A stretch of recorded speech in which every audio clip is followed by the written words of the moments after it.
یوں تو انسانی تاریخ میں سمندر پر راج کرنے والے بڑے بڑے قزاق یعنی پائریٹس گزرے ہیں، ان میں چاہے بلیک بیئرڈ ہو یا پھر کیپٹن کڈ، لیکن ان سمندری لٹیروں میں ایک ایسا بھی قزاق گزرا ہے جو اپنی بہادری اور بہترین جنگی حکمت عملی کی وجہ سے ایک قزاق سے سلطنت عثمانیہ کی بحری فوج یعنی نیوی کا چیف ایڈمرل بن گیا اور پھر اوٹومن امپائر کی وہ سمندری طاقت بن گیا جس کا نام تاریخ میں آج بھی زندہ ہے۔ یہاں تک کہ اس کی زندگی پر کئی کتابیں اور فلمز بھی بنائی گئی۔ تاریخ اس شخص کو باربروسا کے نام سے یاد کرتی ہے۔ ناظرین، دراصل یہ وہ دور تھا جب سلطنت عثمانیہ مسلسل اپنی فتوحات سمیٹ رہی تھی، مسلمان ہر جگہ اپنی داغ بٹھا رہے تھے، لیکن سمندری سطح پر مسلمانوں کی حالت کوئی خاصی اچھی نہیں تھی، کیونکہ بحیرہ روم جسے میڈیٹرینین سی بھی کہا جاتا ہے، اس پر عیسائیوں یعنی بازنطی سلطنت کا قبضہ تھا۔ ان کے ہوتے ہوئے کسی پرندے میں بھی اتنی ہمت نہ تھی کہ وہ یہاں پر مار سکے۔ سلطنت عثمانیہ سے پہلے امویڈ خلافت کے بانی یعنی حضرت امیر معاویہ کی کوششوں سے مسلمانوں کا پہلا نیوی سسٹم پوری طرح قائم ہوا۔ اس بحری فوج نے رومیوں کے علاقے قبرص کو فتح کر کے ان کی ہوش اڑا دیے۔ آپ کے بعد پھر مسلمانوں کی نیوی کے چند بہترین کپتان گزرے جو ایک وقت تک مسلمانوں کی بحری طاقت بنے رہے۔ تقریباً 16ویں صدی میں مسلمانوں کی خلافت یعنی سلطنت عثمانیہ کی بحری طاقت میں اضافہ ہو رہا تھا، لیکن یہ بحری طاقت ایک ایسے ایڈمرل کی تلاش میں تھی جو انہیں بحیرہ روم یعنی میڈیٹرینین سی پر قابض عیسائیوں کو شکست دے سکے۔ ناظرین، اس میڈیٹرینین سی پر رومی تقریباً 1000 سال سے قابض تھے، لیکن اب وہ وقت آ گیا تھا جب عثمانیوں کی نظریں بحیرہ روم پر ٹکی تھی۔ دوسری طرف جب رومیوں نے مسلمانوں کی بحری طاقت کو دیکھا تو انہوں نے جوابی کارروائیاں دینا شروع کر دی، جس کی وجہ سے مسلمانوں کے جہاز بحیرہ روم سے آگے نہیں بڑھ رہے تھے، لیکن قدرت نے مسلمانوں کی مدد کی اور انہیں خیر الدین باربروسا کی صورت میں ایک ایسے نیوی کے کپتان سے نوازا جو سمندری راستوں اور جنگوں میں اپنی مثال آپ تھا۔ ناظرین، دراصل یہ 1475 کا دور تھا جب یونان کے ایک جزیرے میں یعقوب آغا نامی ترک سپاہی کے ہاں ایک بچے کی پیدائش ہوتی ہے جس کا نام خضر رکھا گیا۔ خضر کے 3 بھائی تھے جن کے نام الیاس، عروج اور اسحاق تھے۔ خضر اور اس کے بھائیوں نے اس دور کے مطابق جہاز رانی میں قدم رکھا اور سمندری تجارت کرنے لگے، لیکن وقت گزرنے کے ساتھ ساتھ یہ چاروں بھائی پائریٹس کی شکل اختیار کرتے گئے، جس کا نتیجہ یہ ہوا کہ ان بھائیوں کی ابتدائی طور پر یورپی جہاز رانوں سے چھوٹی موٹی جھڑپیں چلتی رہی۔ وقت گزرنے کے ساتھ ساتھ ان چاروں بھائیوں نے آہستہ آہستہ بحیرہ روم یعنی میڈیٹرینین سی کے کئی جزیروں پر اپنا اقتدار قائم کر لیا۔ ناظرین، بحیرہ روم کے یہ پائریٹس علامتی طور پر کسی نہ کسی بڑی حکومت کی بالادستی قبول کر لیتے اور اسی حکومت کے پرچم تلے سمندر میں مختلف طاقتوں کا مقابلہ کرتے۔ اس کے بعد وقت گزرتا رہا، یہ سمندری جنگجو مزید طاقتور ہوتے گئے اور ساتھ ہی کئی جزائر پر قابض ہوتے گئے، لیکن اس عرصے کے دوران ان کی کئی بار بحیرہ روم پر راج کرنے والے صلیبیوں سے ٹکراؤ ہوا، جس کی وجہ سے خضر کے ایک بھائی الیاس کو صلیبیوں نے قتل کر دیا اور اس کے بڑے بھائی عروج کو اپنا قیدی بنا لیا۔ اس کا بڑا بھائی کچھ عرصہ قید میں رہنے کے بعد صلیبیوں نے اسے بطور غلام بھیج دیا۔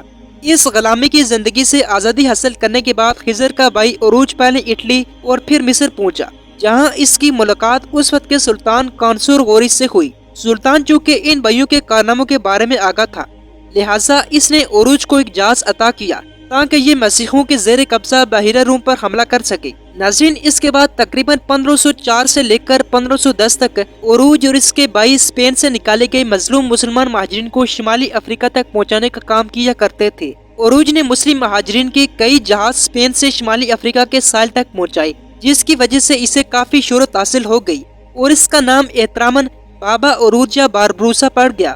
ناظرین، لوگ اس کو اس کے احسان مندانہ سلوک کی وجہ سے اسے بابا عروج کے نام سے پکارتے تھے، اور جب یہ نام اسپین پہ مشہور ہوا تو اسے باربروسا کا نام دیا گیا۔ ناظرین، باربروسا کے معنی سرخ داڑھی والے کے ہیں۔ خضر اور بابا عروج دونوں کی داڑھی سرخ تھی، اسی وجہ سے دونوں بھائیوں کا نام باربروسا پڑ گیا۔ اسی دوران بابا عروج نے میڈیٹرینین سی کے ایک جزیرے الجزیرہ پر قبضہ کیا اور ساتھ اس نے عثمانی سلطان سلیم دوم کے ساتھ ہاتھ ملا لیا اور اس کے لیے کام کرنے لگا۔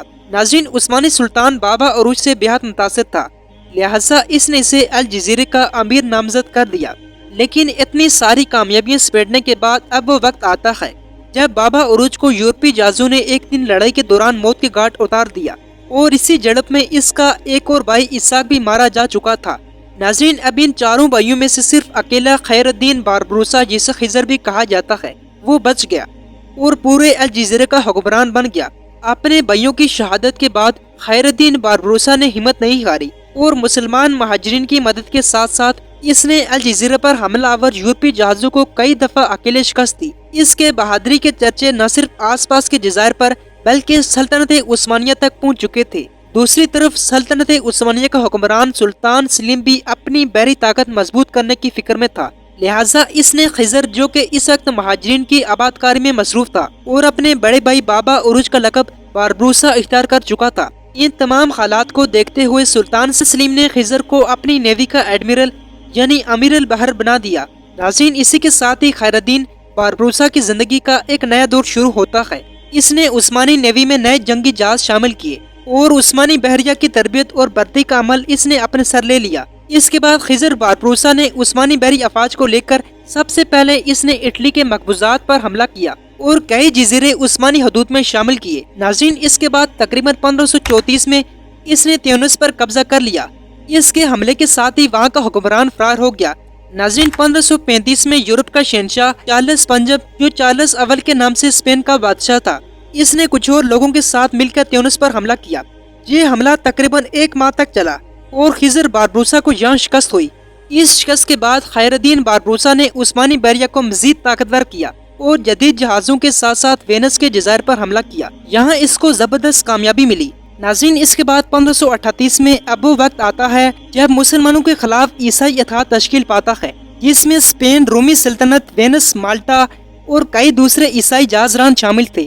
ان تمام عیسائی علاقوں کے حکمرانوں نے عثمانی مقبوضات پر حملہ کیا، مگر اس مشترکہ یورپی افواج کا خیر الدین باربروسا نے بڑی بہادری کے ساتھ مقابلہ کیا اور آخرکار عیسائی افواج کو عبرتناک شکست سے دوچار کیا۔ اس جنگ و ترکوں کی تاریخ میں ایک نہایت ہی اہم مقام حاصل ہے۔ بہرحال اس جنگ کے بعد عثمانی سلطان سلیمان علی شان ایک عظیم حکمران کے طور پر سامنے آیا، جس کی بالادستی بحیرہ روم میں مکمل طور پر قائم ہو گئی تھی۔ اس جنگ میں عیسائیوں کو شکست دینے کے بعد باربروسا نے وینس کے مزید علاقوں کا رخ کیا۔